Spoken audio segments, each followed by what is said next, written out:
Hi అండి. ఎంతమందికి కొబ్బరి పచ్చడి తెలుసో కామెంట్ చేసేయండి. మాకైతే ఆంధ్ర స్పెషల్ కొబ్బరి పచ్చడి అండి ఇది. ఇంట్లో ఏమున్నా ఏమీ లేకపోయినా కొబ్బరికాయలు ఖచ్చితంగా ఉంటాయండి. ఇంకా మాకు వర్షం పడినా కూర ఏమీ లేదు, కూరగాయలు ఏమీ లేదు అన్నప్పుడు ఈ పచ్చడి ఖచ్చితంగా చేసుకుంటామండి. కొబ్బరి పచ్చడి చేసి చింతపండు చారు అయితే పెట్టుకుంటాము. దీనికి మించిన కూర లేదని మా ఫీలింగ్ అండి. మేముండే కాడు కాదులేండో, మా పుట్టింట్లో సంగతి చెప్తున్నాను.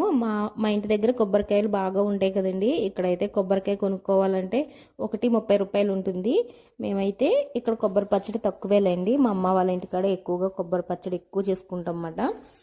పచ్చడికి ఐటమ్స్ ఎక్కువేమీ అవసరం లేదండి. కొన్ని ఎండుమిరపకాయలు, చిన్న బెల్లం ముక్క, కొంచెం చింతపండు, ఒక కొబ్బరికాయ, కరివేపాకు, కొన్ని ధనియాలు ఉంటే సరిపోతాయండి.